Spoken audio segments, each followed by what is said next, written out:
I was cast aside by my family when I turned 18. I never expected to see them again, but life has a strange way of unfolding. At a grand wedding, I unexpectedly crossed paths with people who once deemed me worthless. The instant they laid eyes on me, the disdain was evident. My mother sneered, "What is that useless girl doing here?" My sister folded her arms, her lips curling. "You're not on the guest list." But just as her fiancé was about to tell me to leave, he suddenly halted, his eyes widening, his face drained of color, his voice trembling.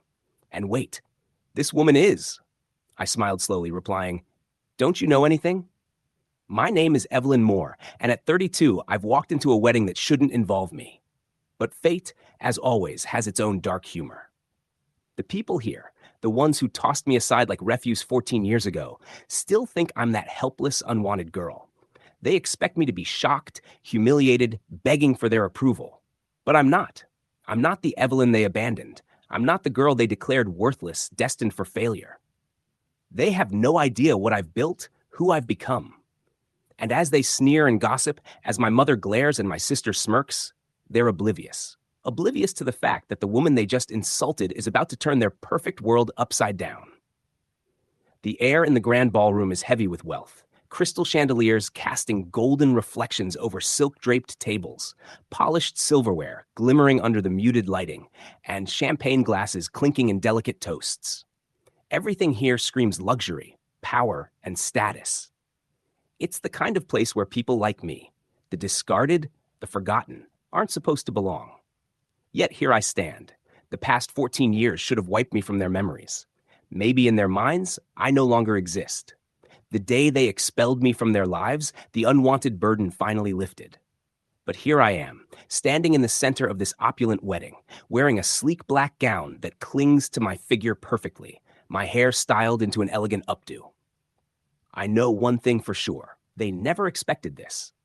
And that makes this moment all the more satisfying. I allow my gaze to drift across the stunned faces. My mother remains as cold and unyielding as I recall, her perfectly manicured nails digging into her champagne glass. My father pretends not to notice me, though the twitch in his jaw betrays him.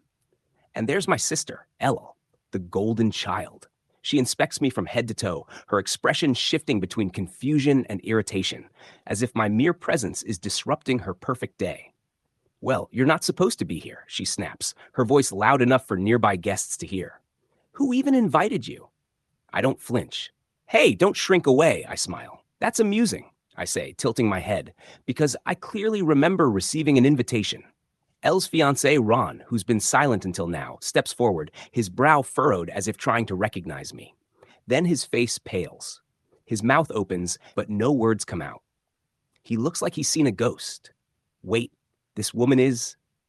I take a slow, deliberate step forward, the sound of my heels echoing on the marble floor. "Don't you know anything?" I murmur, watching as his throat tightens and he swallows hard. There's a beat of silence, then another. And just like that, the wedding that was meant to be flawless starts to crack at the edges. 14 years ago, I remember the exact moment they kicked me out. It was a cold night. The kind of chill that seeps into your bones, making every breath sting. My father stood in the doorway, arms crossed, his face unreadable. My mother didn't even look at me, and Elle had been smirking. "You're a burden," my mother had said. "A waste of time, a waste of money. We've done enough for you." "But no buts, Evelyn," my father interrupted. "You're 18, an adult. Figure it out." And just like that, they slammed the door on me, on my entire existence. I remember standing outside, my fingers numb, my breath visible in the cold air. I had nowhere to go. No money, no safety net, just the clothes on my back and the echo of their words in my ears. They didn't just abandon me. They erased me, and never once looked back. Present day, back at the wedding. But I looked back, not out of longing, not out of weakness, but to make sure that if I ever crossed paths with them again, I'd be the one standing tall. And now I see it. The panic in their eyes. The way my mother shifts uncomfortably. The way she grips her champagne flute just a little too tightly. They know. They don't understand how, but they know. I'm not the same person they discarded. A voice slices through the tense stillness. A man in a sharp navy suit approaches, and instantly I feel at ease. Adam, my husband. He steps beside me, his warm hand resting lightly on the small of my back. The gesture is subtle, yet powerful. A claim, a reminder that I'm not alone. Is there an issue here? Adam inquires, his tone polite but firm. Elle scoffs. Who the hell are you? Adam remains unfazed. Evelyn's husband, he responds. Silence. Elle's fingers twitch. My mother inhales sharply while Ron looks like he might faint. I hold back a smirk. They wanted me erased, forgotten, useless. Instead, I returned, wealthier, stronger, untouchable. And this is just the start. I learned long ago that survival isn't about brute strength, it's about strategy. That's why, when they discarded me 14 years ago, I didn't simply walk away. I began preparing. Back then, I had no power, no voice, no safety net. I had nothing but a hollow ache in my chest and the echo of their final words ringing in my ears. Figure it out. So I did. And while they carried on with their perfect lives, assuming I had vanished like an inconvenient stain, I was watching, listening, collecting. Because one day, I knew I'd have my chance. And tonight, that moment is now. 14 years ago, the day everything shifted. The night I left, I had exactly $17.28 in my pocket. Not even enough for a motel. For 3 days, I slept in the back of a rundown diner, curled up by the dumpsters where the heat from the kitchen vents kept most of the cold at bay. The owner, a sharp-eyed woman named Rita, eventually found me. Instead of calling the police, she tossed me a broom and said, "If you're going to loiter, at least be useful." That was my first break. By the end of the week, she let me sleep in the back storage room on top of an old car. By the end of the month, she started paying me under the table, and within a year, I was saving every penny because I had a plan. Even back then, I knew I wouldn't stay in that small town forever. I wasn't going to be some girl washing dishes for minimum wage while my family thrived on the privilege they didn't earn. No, I was going to become someone they never expected, someone they couldn't ignore.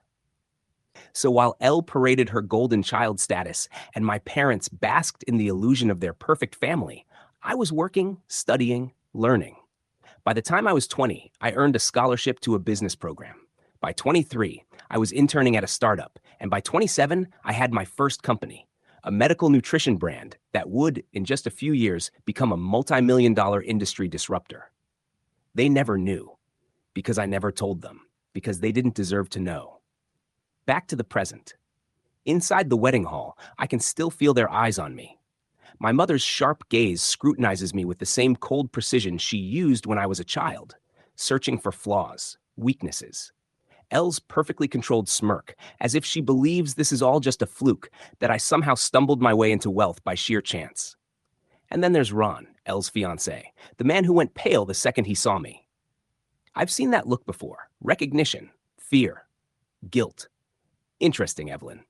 Adam murmurs beside me, his voice quiet, a low warning. Are you sure you want to do this? I glance at him.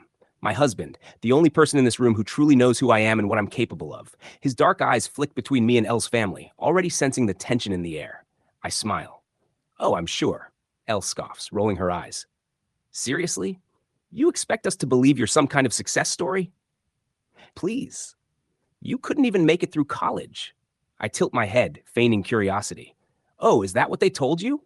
For a brief second, a flicker of hesitation. Then she straightens her back. I don't need to listen to your lies. I'm the one who went to medical school. I'm the one who dropped out. I interrupt, my voice calm, measured. The entire room goes still. Elle's expression freezes for just a split second before she recovers, her face contorting into something defensive. What are you talking about? I step closer, my heels clicking sharply against the polished marble floor. The guests are watching now, sensing the change in the atmosphere, the crack forming in the carefully curated image of the perfect bride-to-be. You never finished school? I say softly. You never even came close. You flunked out before you could even apply for residency. Her nostrils flare. That's not... Oh, but it is. I reach into my bag and retrieve a single sheet of paper, carefully folded. I unfold it slowly, making sure to do it with intention before raising it just enough for those nearest to us to view. The academic record, a document that starkly shows in black and white that she was expelled from her program 3 years ago. I watch as the blood drains from her face. Ron turns to her, confusion spreading across his face, mixed with something dangerously close to betrayal. What is this? He asks. It's fake, she hisses, her voice rising a notch. She's lying. I know it. I know it. And deep down, I would bet anything that Ron knows it too. He doesn't deny it. He's still staring at the paper, his jaw tightening as the realization settles in like a slow-moving storm. My mother steps forward, her voice clipped. You've always been a spiteful child, Evelyn. What? To ruin your sister's wedding like this? Oh, I'm just getting started, I reply, flashing her a sharp smile. After all, if we're talking about ruined lives, why don't we talk about the financial fraud case that's being built against the Moore family clinic? Silence. Complete, absolute silence. I let that revelation sink in, watching as the weight of my words hits them. What? What are you talking about? My father finally speaks, his voice quieter now. You thought I didn't know? I raise an eyebrow. Oh, you didn't think I knew? I shake my head, mock disappointment on my face. You should have been more careful, Dad. Embezzlement, insurance fraud, falsifying patient records, all those little details you thought would never come back to haunt you. I lean in closer, lowering my voice just enough so only he can hear me now. You didn't think anyone would find out, did you? His face goes pale. This is the moment I've been waiting for. For years, I've held on to these pieces of evidence, biding my time. Not out of malice, not out of pettiness, but because they told me to. When you've spent your whole life being underestimated, ignored, dismissed, you learn to be patient. You learn to gather your ammunition, to silently sharpen your weapons, so when the time comes, you don't just fight back. You destroy everything they've built. And tonight, I am the reckoning they never saw coming.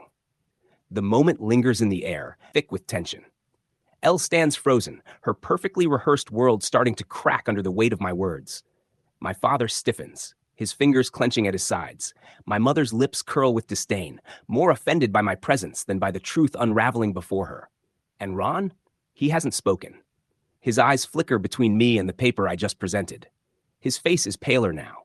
I see it, the split-second panic, the way his throat moves as he swallows hard, the way his hand twitches at his side.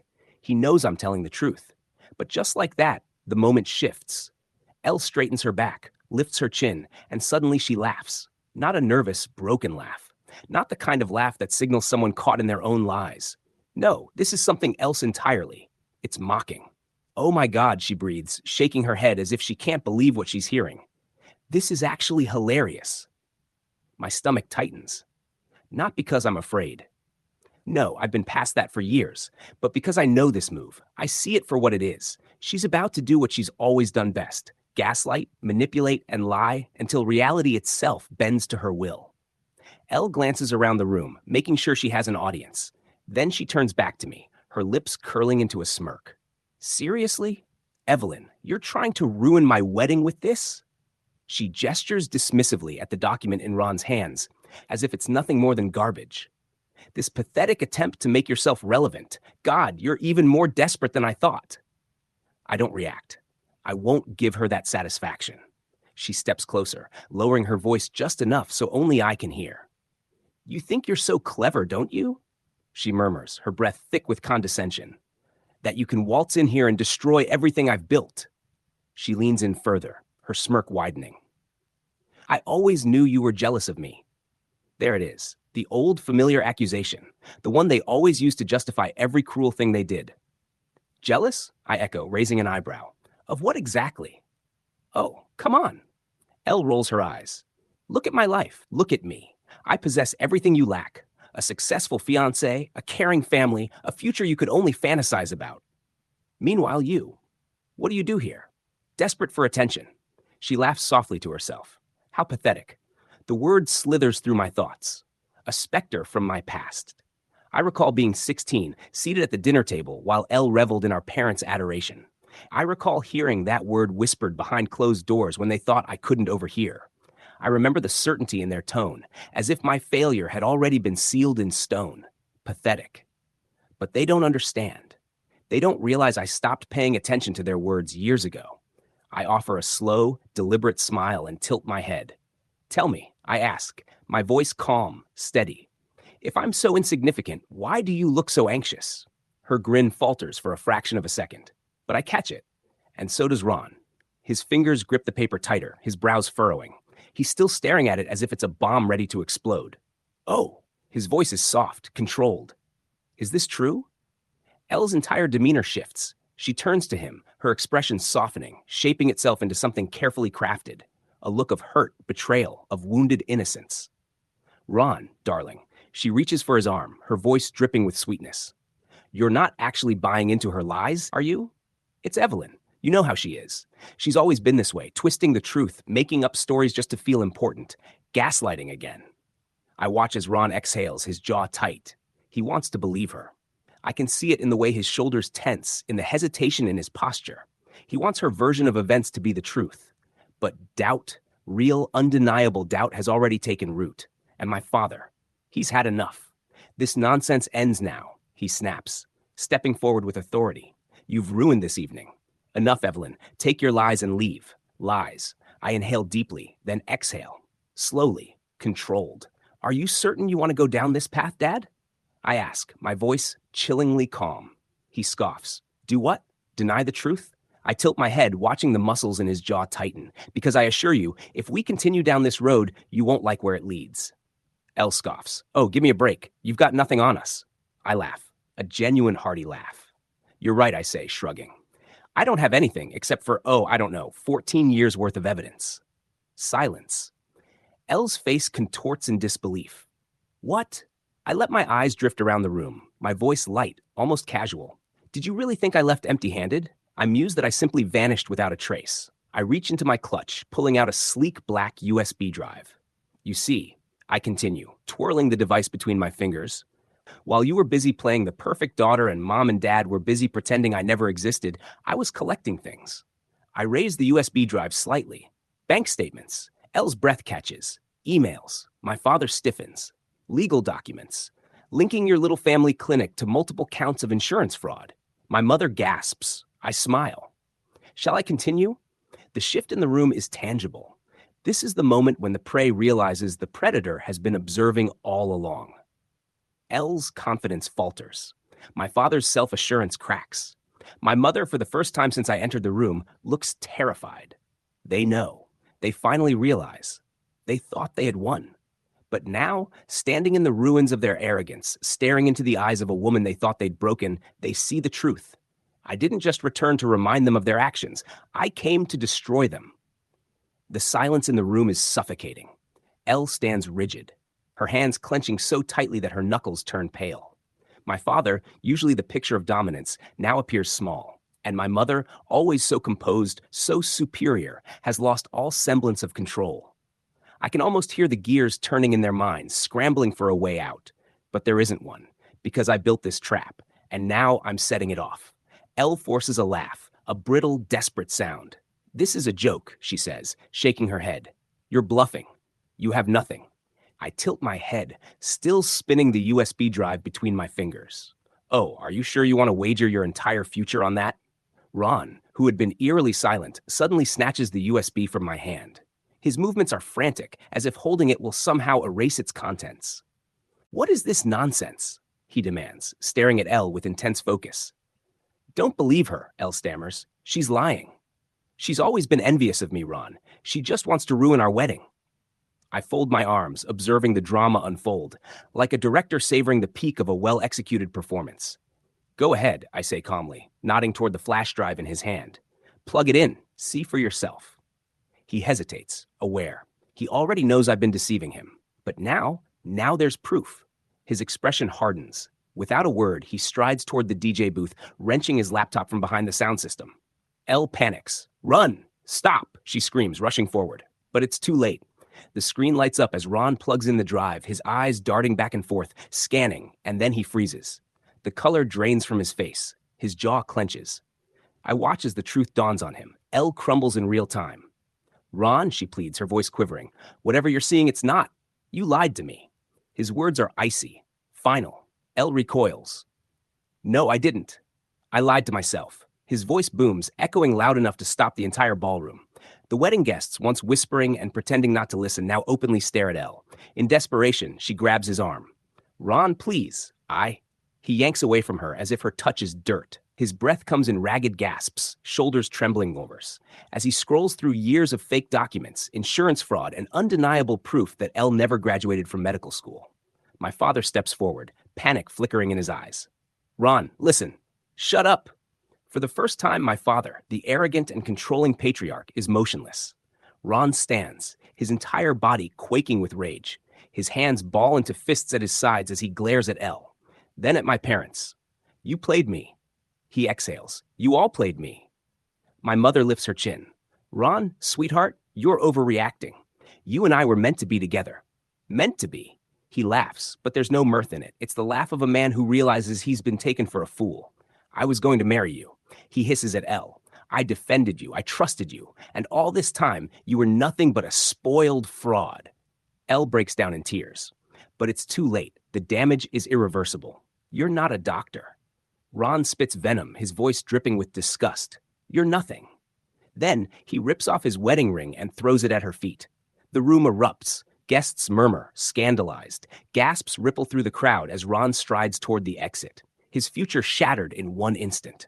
Elle sobs, collapsing to the floor in her expensive gown, trembling. But it's not just the wedding that's falling apart. It's everything. Because Ron wasn't the only one watching. The USB drive was just one piece of the puzzle. I turn toward the crowd. My eyes land on a well-dressed older man standing at the back. The hospital director, where Elle claimed she worked, Dr. Peterson. I call out. He stiffens visibly. The guests turn toward him, making the connection. You might want to know, I say casually, that one of your so-called medical professionals is actually a high school dropout with no real qualifications. Murmurs spread quickly. Dr. O. Peterson's face reddens as he glares at my father. You told me she had her degree. My father, now visibly sweating, stammers, we can fix this. It's not. Not what? I interrupt, stepping closer. Not fraud? Not a felony? Dr. Peterson curses under his breath. I trusted you. You said your daughter was. She's not my daughter. My father suddenly shouts, desperate. Now! She's nothing to me. The ballroom falls silent for a beat. Even I'm surprised. But then I smile because he just made his final mistake. I figured as much, I say smoothly. And I must say, that's a curious statement considering you've been using my identity for tax fraud for the past decade. Dead silence. My father pales. My mother stiffens. I drop the final bombshell. That's right. I had my identity checked recently. Imagine my surprise when I found out someone has been using my social security number to file fraudulent tax returns. Money is being laundered through a certain family-operated clinic. The hospital director snaps his fingers at his assistant. Call the legal team now. My father opens his mouth to speak, but I cut him off. And just so you're aware, I add casually, the IRS has already been notified. His face crumples. The room erupts into chaos once again. Security steps forward. My father tries to speak, but Dr. Peterson interrupts. Your career is over. Elle is writhing on the floor, her makeup streaked. My mother remains silent, stiff, already realizing there's no recovering from this. As for me, I stand there, observing, because this is what they've earned. This is justice. And I've never felt more powerful in my life. The ballroom is in disarray. People murmur, whisper, gasp. Security moves in. Guests back away from my parents, as if fraud might be contagious. Elle is still sobbing on the floor, mascara running, broken. Ron, her perfect fiancé, storms out, dragging the remnants of his shattered trust behind him. I should leave. I should feel satisfied. But I stay. Not yet. Because for years I've dreamed of this moment, of standing before them, not as the abandoned girl, but as the woman they never anticipated. Now as I watch their world crumble, I feel it. The final severing of the weak, frayed threads that still connected us. My father, who once looked down at me with nothing but disdain, now stares at me with something he never expected to experience. Fear. My mother, always the cold, calculating one, is lost, grasping for words she can't seem to find. And Elle, the golden child, the one who always had it all, now lies on her knees. The irony is sweet. Elle looks up at me, eyes wide, desperate, pleading. Evelyn, please. I let her plea hang in the air, relishing it, because for the first time in my life, I hold all the power. Then I tilt my head, considering. Please, I echo, my voice icy. Well, that's interesting, because I don't remember you ever saying that when you took everything from me. She flinches. I don't recall you saying that when you stood by as they threw me out. Tears stream down her cheeks. I was young. You didn't care, I finish, my voice sharp, and neither do I. Her lip trembles. She knows she's defeated. My father finally breaks free from his shock, his face contorting with fury. You think you're better than us now? He hisses. You think because you made some money, you have the right to humiliate your family? I laugh, a real genuine laugh, because it's absurd. This man, this fraud, still clinging to his ego like armor when he's already lost everything. You stopped being my family a long time ago, I say evenly. And as for being better than you, I step forward, meeting his gaze unwaveringly. I don't have to think it. I smile. I know it. Security finally reaches them. Dr. Peterson is already making calls, ensuring my father's medical license is revoked. The IRS won't take long, and me? The guests, her friends, her colleagues are already turning away, distancing themselves, watching as her perfect future turns to ashes. I take a deep breath, let it all settle, then turn my back on them. I walk away, stepping over the discarded engagement ring, glinting on the floor, past the stunned onlookers, past the remnants of a life I once thought I belonged to. Adam is waiting by the doors. He doesn't say a word, doesn't ask if I'm okay. He just knows. His fingers brush mine, a quiet anchor, a silent promise. I squeeze his hand and then we leave. Outside, the night is cool, crisp. The city hums around us, unaware of the destruction we just left behind. Adam looks at me, his brow slightly raised. Cake? I blink, taken aback, then laugh, a deep, uninhibited, freeing laugh. Yes, I say, still grinning. Let's get some cake, because tonight isn't about them, it's about me. And for the first time in my life, I feel light. Because revenge wasn't the point. Freedom was. And now I am finally completely free.